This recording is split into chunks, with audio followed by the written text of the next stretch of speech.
Улаанбаатар гэж асууя. За баярлалаа. Тэгээд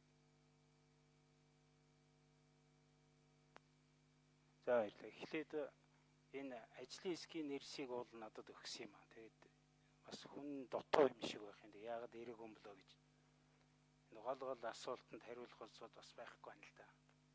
Тэгээд би л 3 сард энэ асуулгыг уулан тавьсан. Тэгээд өнөөдөр бараг одоо 3 сар гарсан болж ээж орж ирж байна л да. Тэгээд энэ бол бас засгийн газар асуулганд өгж байгаа заажхан 30 хоног тий эртэгцэн материал бол яатсан байгаа. Тэгээ хуулийн хугацаа бол 30 хоног байд юм байна. Тэгээд за тэгээд над нэг 4-5 асуулт байгаа. Нэгдүгээрт нь бол энэ 50 төгрөгийн хямдрал улс орон даяар байгаа гэж ингэж ярьж байгаа. Гэтэл орон нутаг сая явж байхад бол ерөөсөө орон нутагт иргэдэд бол мэдрэгдэхгүй байна гэсэн юм асуудал байгаа. Тэгээ энэ маань чухам одоо яг тийм байна уу үгүй юу гэдгийг нэг асуух гэсэн. Яг гэвэл хувийн хвшил яам төрийн байгууллага бие биенийгсээ ойлгож байгаа гэж ингэж мэдээндээ өгсөн байлээ. Тэгэхээр энэ асуудал маань яг амьдрал дээр бол яг бодитоор харагдж байна уугүй гэдгийг тодруулах гэсэн. Хоёрдугаарт нь бол шатхан бол өөрөө нэлийн нарийн стандарт шаарддаг л да. Тэгээ би энэ Улаанбаатар хотын шатхан түгээх станцуудын асуудлыг бас сонирхоод байгаа. Уул нь энэ салбарт би бас тодорхой хэмжээгээр ажил хийж ирсэн. Тэр үед бол би бас Унгарт явж энэ стандартчлалын асуудлуудыг нэлээд үзэж харж явсан юм а. Тэгээд манай энэ хотын төвд байдаг шатхан түгээх станцуудын аюулгүй ажиллагааны дүрм журм одоо манай стандарт ямар байна вэ? Хамгийн наазах нь бол тэр шатхууны ууршилтыг буцааж аюулгүй болгох, хоргүй болгох тэр нөхцлүүд нь өнөөдөр манай шатхан түгээх станцуудад байна уугүй юу?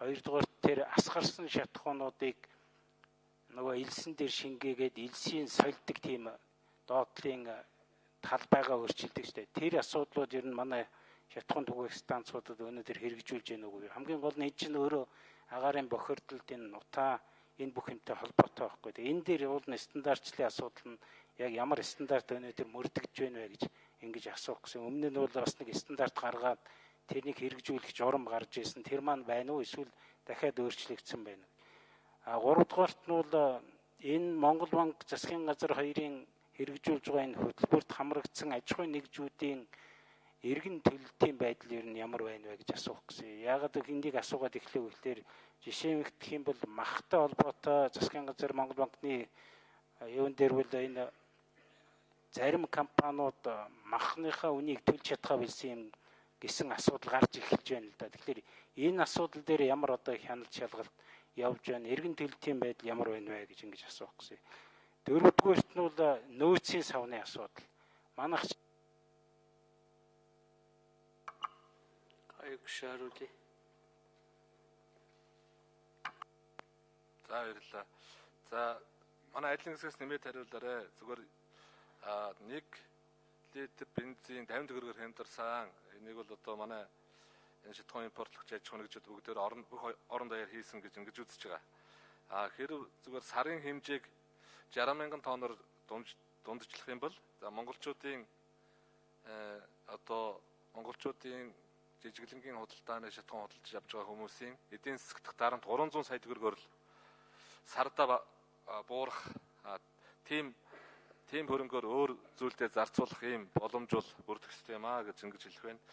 За шатхуун түгээх станцуудын аюулгүй байдлыг бол за тухайн шатны засаг дарга за мөн мэрэгжлийн хяналтын газар голчлон хариуцдаг. За тэнд бас шатхууныг асгарсан энэ асуудлыг бол аж ахуйн нэгжүүд нь хариуцдаг байхаа гэж ингэж ойлгож байна. Энэ дээр бас ажлын хэсгээс холбогдох мэдээллийг нэмэрэй гэж хэлэх байна. За гуравт нь бол аж ахуйн нэгжүүдийн энэ зээлийн эргэн төлөлтийн асуудал нь бол за Монгол банк, арилжааны банкуд мэдж байгаа. Энэ дээр бол харьцангуй барьцааны хөрөнгө сайтай. Тэгээд энэ зээл бол арилжааны банкаар дамжаад хэрэгжиж байгаа учраас арилжааны банкуд бол хөрөнгийн барьцаалаад ингээд явж байгаа юм зээл. Манай энэ аж ахуйн нэгжүүд бол эхний 4-5 том аж ахуйн нэгжид нь бол голцоо гадны банкнаас бас өмнө нь зээл авч яасан юм байлээ 7-8% хүнтэй гэж ингэж хэлэх байна. За улсын нөөцийн агуулгын хувьд бол тийм хөрөлцөө муутай байгаа. За одоо нэг аршаант дах өртөөний агуулгыг энэ Хятадын засгийн газрын босдлогоо тусламжаар барьжээ гэсэн юм байдалтай байна. Улсын төсөвт болцоо байх юм бол цааш нэмэгдүүлэх шаардлагатай гэж ингэж хэлэх байна. Ажлын нэмчрүүлээ. За, Ганбаатар гишүүний асуултанд хариулъя. За, өнөөдөр Монгол улсад 2 стандарт мөрдөж байгаа бензин дээр MNS 216 2006, за MNS 2017 2007 гэсэн ийм 2 стандартыг мөрдөж байгаа. За, шинээр байгуулагдж байгаа бүх колонкууд бол хийм буцаах системийг нэвтрүүлсэн ийм шинэ системээр колонкуудаа барьж байгаа. За, хуучин колонкуудын хувьд бол энэ стандарт руугаа шилжүүлэх замаар явж байгаа.